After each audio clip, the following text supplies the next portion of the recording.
Hey, it's your girl Sarah, and I'm back to talk about microscopic colitis.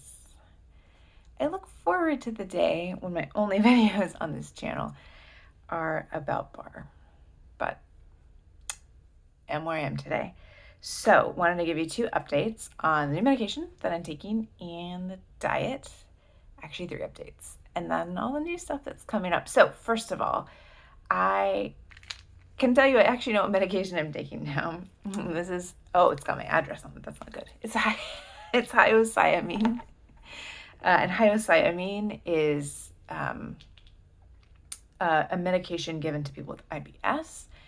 And I alluded to this a little bit in the last video, but what happens with IBS, as they understand it, is that you have all of these contractions of the intestines and they're not very coordinated. So when you get those smooth muscle contractions throughout the digestive tract, it's supposed to work together so the food comes all the way, well, it's more like down and up and on, and the food goes through your digestive tract smoothly.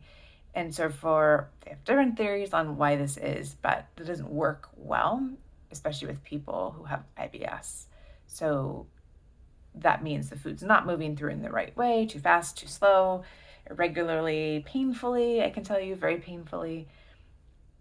I feel like in the last month or so, some of the cramping has been like 10 out of 10. I've never had that much pain. I actually was driving a car on the highway a couple weeks ago when I got that pain, and I really truly was trying to operate the vehicle and not double over. So yeah, it's really painful when it doesn't work properly. So the idea with the hyoscyamine antispasmodic is to help the gut muscles stop spasming irregularly and start working together, meaning the food will go through the digestive tract at a more normal pace. It's just amazing what the body does on its own when it's functioning properly, and all the things that you take for granted for all these years, just taking for granted that my body knew what to do. And I keep telling myself it's trying to do it right, but it needs a little bit of help. So I am a couple weeks into, I'm trying to see if it's kind of 2.5 weeks into the hyoscyamine, and you take one pill twice a day. These are extended release. Hyoscyamine also comes in a formulation that you take as needed, but for me, I'm going to take it throughout. So I take it twice a day, and the good news is most of the side effects I have not had. The one that I do get is dry mouth, and that's kind of weird. I didn't even look into why that happens the way that it does. The other thing to remember with some drugs like hyoscyamine, they have some pretty strong interactions with certain things. So for example, no alcohol. I wasn't drinking alcohol anyway because of how irritating it is to the gut, but no alcohol with hyoscyamine. So that's interesting. I would say I've definitely noticed an improvement. It's, again, non-linear. It kind of goes up and down. But overall, I would say the cramping has been a lot better. And it just feels like my body is getting a little bit more back to normal. So I'm hopeful, but you know me, I'm not going to declare victory because we don't fully know if this is going to solve it or not, but it's better. As I shared before, if this doesn't work, then there are a couple other IBS treatments that we would try first.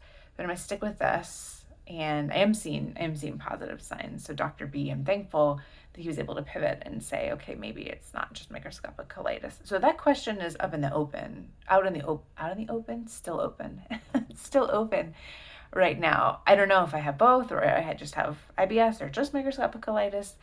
In theory, with microscopic colitis, a medication like hyoscyamine wouldn't stop that, but I am still taking imisalamine and having really great effects with that.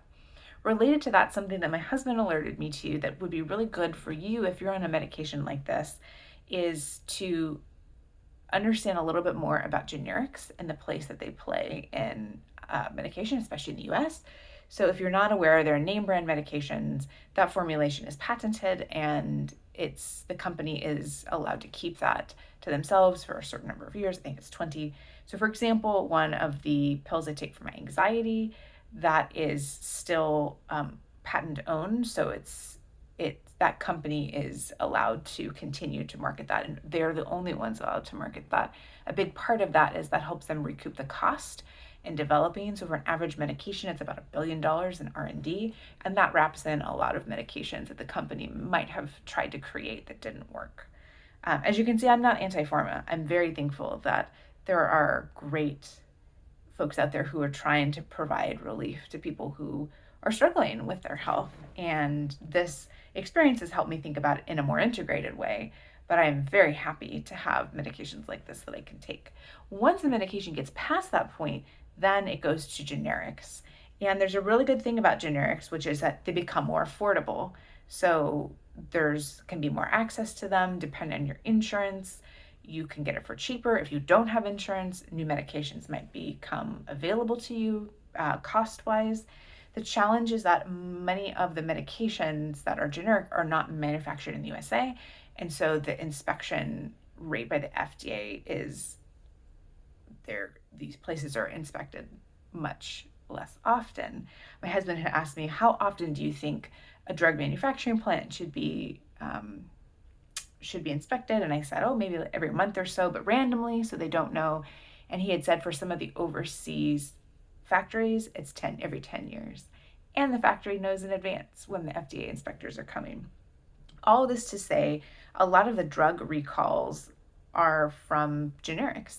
So it's really important to understand if you're taking generics, just to make sure that you're getting good medicine. I recently signed up with Medley, which is a mail order pharmacy, and Medley tests their generics to make sure that they are contain what they say they contain. So this is not a call to panic, but I think for me, especially knowing it's a new medication and I don't know if these are working or not, I want to know that the medication I'm getting is what I've been prescribed to get and the quality is good. So something to think about.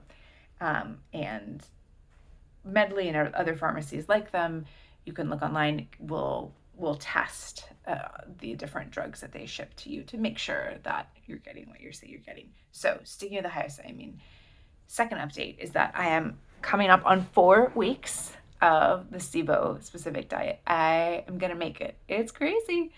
I am following that diet very closely. So if you remember, SIBO-specific diet is no lactose, no gluten, very low sugar. So you get some sugar from fruits and vegetables. So I think it's like Whole30 or like a paleo, but for a medical purpose. And the idea is that by not feeding any remaining bacteria that's causing your SIBO, they will die. So who knows? Maybe that's what's making me feel better compared to the hyoscyamine. The really exciting news is that Friday, I get to start introducing foods back again.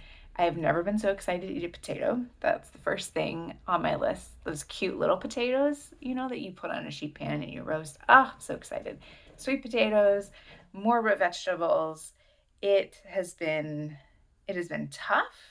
And I keep reframing it when I look at my plate to say, oh my gosh, look at all this great stuff that you do get to eat. Things like I make a really good homemade carrot ginger soup and I freeze that so I can just defrost that for lunch. Found some really great Thai chicken, lemongrass chicken recipes. So yeah, it's been going fine. There were a couple cookbooks that I found that were, and 2 cookbooks and a website that I found. So if you want to do SIBO specific, I'm going to put that in the description because the recipes were delicious, absolutely delicious, very creative. And I felt like it's a small set of things, but these folks are really creative in what they were offering. So that felt good. It is hard because I haven't been able to go out and eat because the list is so, it's not even just saying no gluten. When you say no sugars, it's sugars and everything.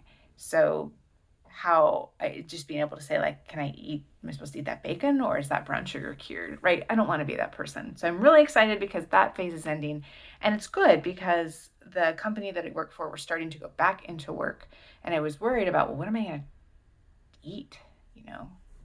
What can I take? There's just not a lot of foods that I can eat. We're working at home. You have lots of options. So I do think the SIBO specific diet obviously hasn't hurt at all. And again, cutting added sugars, that's fine.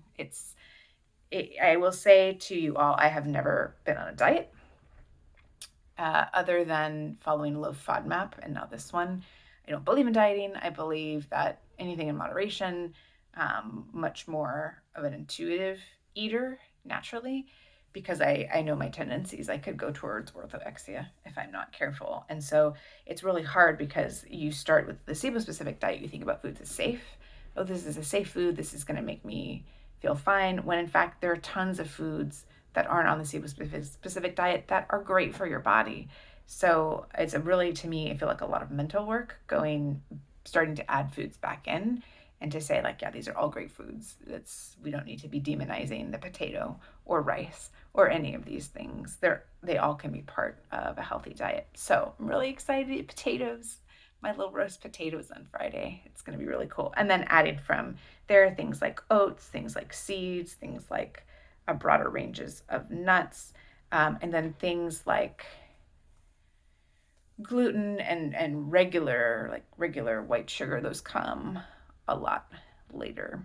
And related to that, I am going to do another round of tests. This is with my registered dietitian. One is some food sensitivity testing. There's a lot of things on the market for food sensitivity. It also gets kind of wrapped up in allergy testing, which is not, I don't have any allergies to food. I don't have that response in the body. But this is supposed to be one of the best places to get that test. So there's 6 groups of allergens. I'm going to go get a blood draw to get those tested. I'm going to get there's a one specific lab that does parasite testing. So we're just going to rule that out. And then I'm going to get a remap of the microbiome to see if all of these things I've been doing have changed. So I'm excited just to get some additional markers. And my goodness, it's very expensive, this boutique testing type of stuff. I'm very happy, fortunate that I can afford it, but it's better to know. Again, I'm happy my dietitian and I are on the same page. The goal is to introduce everything possible. Where we start, probably try to avoid some of the things that could have some sensitivities so I can continue to build a healthy gut and then start to add the more sensitive foods later. So yeah, I'm going to be that weird person for a while and I am feeling better. The last thing I'll say, and I mentioned this in a previous video, I think I'm going to do a video about insomnia. That's been challenging for me in the past, not even a couple years, probably the past 10 years of my life. I've managed insomnia and it's really hard to heal from something like this if your body's not resting at night. So that I think will be my next video. This was longer than I meant it to be, but that's okay. I hope you all are safe and doing well. I'm supporting you on your microscopic colitis or IBS journey, sending y'all all the love, and I hope to come back with more good news and we can talk about sleep. Thanks, y'all. Bye.